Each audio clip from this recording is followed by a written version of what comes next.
જય માતાજી દર્શક મિત્રો, હવે આપણે આજે જોઈશું માતાના નોરતાનો બીજો દિવસ. બીજી નવરાત્ર એટલે માતા બ્રહ્મચારિણીનું સ્વરૂપ. જેવી રીતે કહેવાય કે પ્રથમમ શૈલપુત્રી ચ દ્વિતીયમ બ્રહ્મચારિણી તૃતીયમ ચંદ્રઘંટેતિ કુષ્માંડેતિ ચતુર્થકમ પંચમમ સ્કંધમાતેતિ ખષ્ટમ કાત્યાયનીત ચ સપ્તમમ કાલરાત્રિ ચ મહાગૌરી ચ અષ્ટમમ નવમ સિદ્ધદાત્રી છે નવદુર્ગા પ્રકટ થતા. પ્રથમમ શૈલપુત્રી, પહેલી શૈલપુત્રી એટલે કે પાર્વતી માતાની વાત છે. એની કહાની તો આપણે કહે જ છે, બધાને ખબર જ છે કે જ્યારે માતાઓ સતી પછી જ્યારે પાર્વતી માતાનું અવતરણ ફરીથી થાય છે ત્યારે મૂળ નવ દુર્ગાઓમાં એમનો પ્રતિપાદન કરવામાં આવે છે. નવ દુર્ગા સ્વરૂપે અવતરણ પામે છે. અહીં મિત્રો પહેલાં વાત કરી હતી એ પ્રમાણે શૈલપુત્રીનો અર્થ થાય છે કે પથ્થર. પથ્થરનો અર્થ થાય છે કે જ્યારે એને ચરાચર જગતની ખબર નથી. એક એવી સ્થિતિ હોય છે કે જ્યારે તમને સંસારમાં શું થઈ રહ્યું છે, શું ચાલી રહ્યું છે એને કોઈ ખબર નથી. ત્યારબાદ બ્રહ્મચારિણી સ્વરૂપનો આ પ્રાદુર્ભાવ થાય છે એટલે બીજો સ્વરૂપ. અને જ્યારે બ્રહ્મચારિણી સ્વરૂપ માતા આવે છે તો તમે સમજી શકો છો કે માતાનું એક અનેરું રૂપ આવે છે.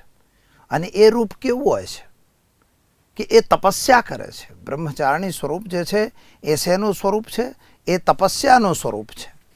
અને જ્યારે માતા તપસ્યા કરતી હોય છે તો દર્શક મિત્રો, મહત્વની વસ્તુ એ બને છે કે તપના રૂપે જ્યારે તપથી પોતાના શરીરને તે તપાવી દે છે તો તપથી તપાવેલું શરીર જેની અંદર જ્ઞાનની પ્રાપ્તિ થાય છે અને વિજ્ઞાનની પ્રાપ્તિ થાય છે અને એની અંદર એક અલગ આભા ઉત્પન્ન થાય છે.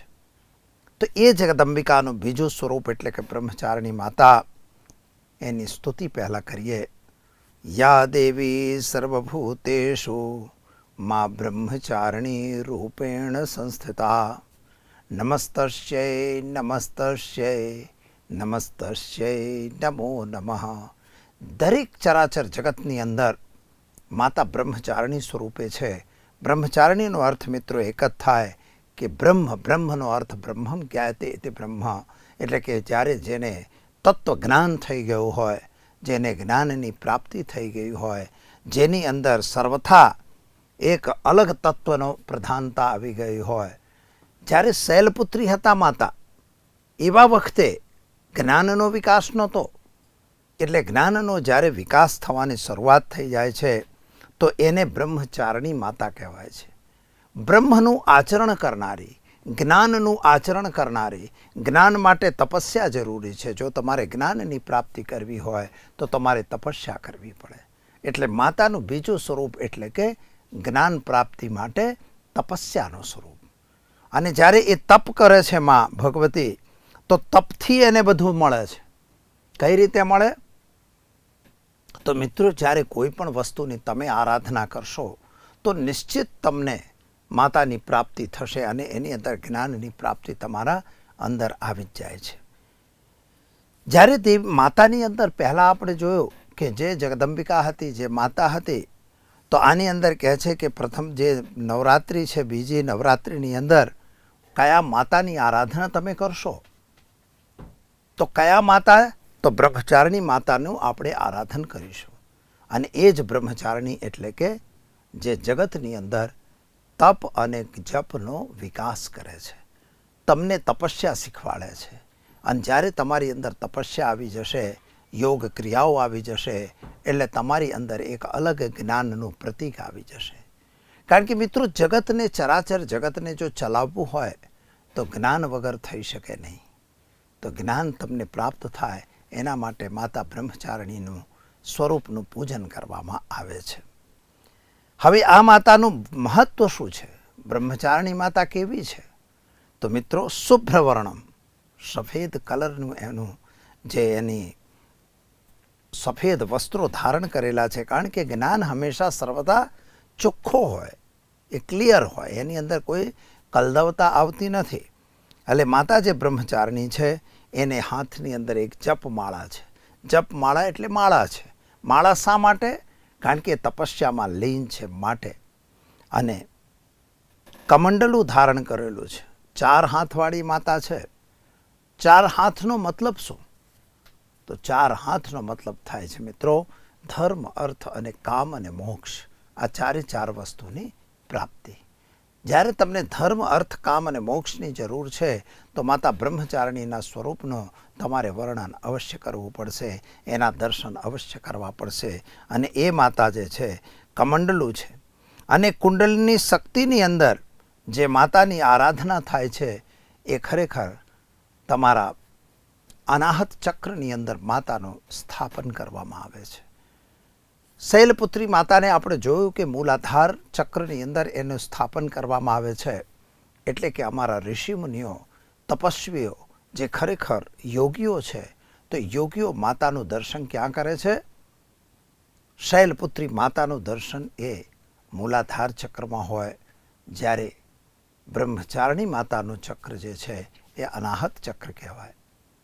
અને ત્યારબાદ એ અનાહત ચક્રની અંદર એ 3 કમળ, જે 6 કમળ દળવાળું એક કમળ હોય છે, જેની અંદર લીંબ બીજ હોય છે, એ રીમ બીજનું ઉપાસના કરવાનો રિવાજ રહેલો છે. એટલે આ છે અમારી જે માતા બ્રહ્મચારિણી. હવે તમારે માટે કહેવામાં આવે છે કે હાથની અંદર શસ્ત્રની તો વાત કરી લીધી, એક જપમાળા રહેલા હોય છે, બીજું કમંડલું રહેલું હોય છે. એટલે માતા બ્રહ્મચારિણીના હાથની અંદર 2 હાથવાળી માતા છે. અને માતાને આરાધનામાં શેનો ઉપયોગ કરશો, એમને ભોગ શું ધરાવી શકશો? તો માતાને આરાધનાની અંદર ઘી અને મેવાની મીઠાઈ, ઘી અથવા તો માવાની મીઠાઈ, જેને આપણે માવો કહીએ, તો માવો એ પણ દૂધથી જ બનેલો હોય, તો માવાની મીઠાઈનો ભોગ માતાને ધરાવવામાં આવતો હોય છે. અને આમાં વિશેષ કરીને ખારેકનો પ્રયોગ તો ખાસ કરવામાં આવે છે. અને એ ખારેકનો પ્રયોગ કરી અને તમે માતાને આરાધન કરી શકો છો. ફળ તો ધરાવવાનું જ હોય. એક નિયમ યાદ રાખો મિત્રો કે જ્યારે માતાનું તમે આરાધન તમારા ઘરે કરતા હો તો એ વખતે ખાસ કરીને તમારે એક વ્યવસ્થા એવી રાખવાની કે પત્રમ પુષ્પમ ફલમ તોયમ. માતાને પહેલાં સ્નાન કરાવવાનું હોય, પાદ્ય અર્ઘ આચમન હોય, એની પછી એને સ્નાન હોય, પંચામૃતથી સ્નાન હોય, ત્યારબાદ એમને વસ્ત્રદાન હોય, વસ્ત્ર પહેરાવો, વસ્ત્ર આપ્યા પછી ફૂલથી, ચંદનથી, અબીર ગુલાલથી એનું પૂજન કરો. એટલે પૂજન માટે એવું લખેલું છે કે યથા દેહે તથા દેવે. જેવી રીતે તમારા શરીરનું યજન કરતા હો, સવારે નહાઈએ છીએ, આપણે પણ કપડાં પહેરીએ છીએ, અને આપણે પણ એમ કે કંઈક નાસ્તો પાણી તો કરીએ જ છે, તો એવી રીતે માતાને પણ કંઈક ધરાવવાનું છે, એને પ્રસાદ ધરાવવું પડે.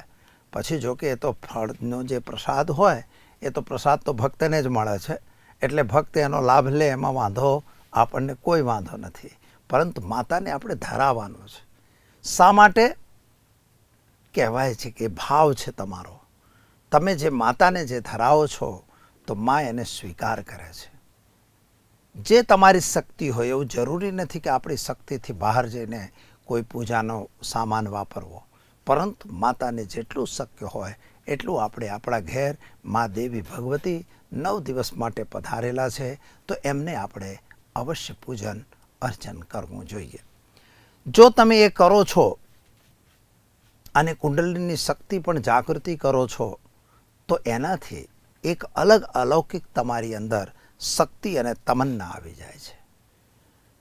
ખાસ મિત્રો આની અંદર કહે છે યોગીઓની વાત, જે મેં તમને કહ્યું કે આ માતાને ક્યાં ધ્યાનમાં ધરે છે, તો અનાહત ચક્રની અંદર એને ધ્યાનમાં ધરવામાં આવતું હોય છે.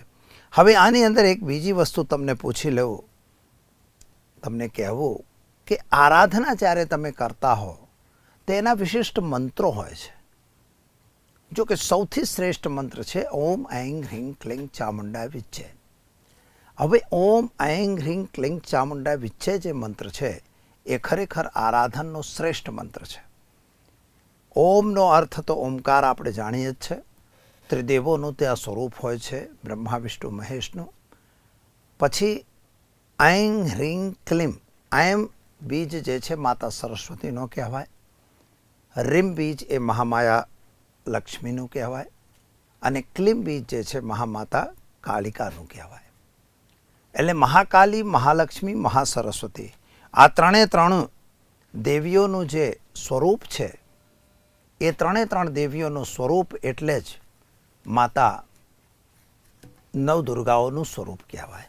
એ ત્રણ દેવીઓનું જે સ્વરૂપ છે આપણી અંદર એ પ્રવેશ કરે છે અને એ જે દેવીઓના સ્વરૂપની ચર્ચા આપણે કરતા હોઈએ છીએ તો એ માતાઓની આરાધના કરી અને આપણે આપણા જીવનની અંદર એક ધન્યતાનો અનુભવ કરવાનો હોય છે. અને આ જે સ્વરૂપ છે ऐं ह्रीं क्लीं આ 3 મંત્રો થયા, 3 બીજ મંત્રો જે છે મહાકાલી, મહાલક્ષ્મી, મહાસરસ્વતીના મંત્રો છે. અને આ મહાકાલી, મહાલક્ષ્મી, સરસ્વતીના જે મંત્રો છે મિત્રો, એ મંત્રોનો પ્રયોગ જો તમે કરો છો તો એનાથી 3 દેવીઓ પ્રસન્ન થાય છે. અહીંયા આના માટે એક વિધાન તો છે, પણ એ વિધાન તો લગભગ બધાને ખબર જ હોય. અંગન્યાસ કરવો જોઈએ, કરન્યાસ કરવો જોઈએ. અંગન્યાસ કરન્યાસ કર્યા પછી માતાની સ્તુતિ કરવી જોઈએ. સ્તુતિ કરીને તમારે એના જાપ કરવા જોઈએ. અહીંયા જે મેં તમને કહ્યું 9 દેવીઓ છે. કેટલી દેવીઓ છે? 9. તો જે આપણી 9 દેવીઓ છે તો 9 દેવીઓની અંદર મહત્વની બાબત તમને કહેવી મારે કે 9 દેવીઓમાં 3 દેવીઓનો જ ભાગ છે. કે મહાકાલીના 3 સ્વરૂપ છે, મહાલક્ષ્મીના 3 સ્વરૂપ છે, મહાસરસ્વતીના 3 સ્વરૂપ છે. અને આની અંદર એક ચંડી પાઠ આવે છે જેને નવદુર્ગા પાઠ પણ કહેવામાં આવે છે, દુર્ગા સપ્તસતી પણ એને કહેવાય છે. આ જે સ્કંદ પુરાણની છે તો એ સ્કંદ પુરાણની આ યુતિ છે. દેવી ભાગવતમાં પણ એનો ઉલ્લેખ છે. એટલે એ સપ્તસતી પાઠાવૃત્તિ લોકોએ કરવી જોઈએ.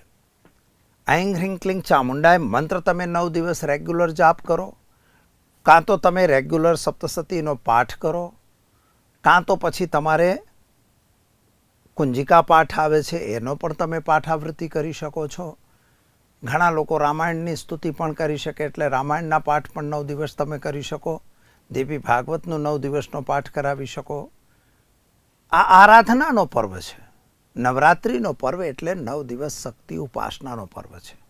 અને શક્તિ શા માટે જોઈએ? તો તમારી અંદર જો પાવરની જરૂર હોય, તમારે કંઈક નવું કરવું હોય તો તમારે આ શક્તિની જરૂર પડે અને શક્તિની જ આરાધનાથી તમે આગળ વધી શકો છો.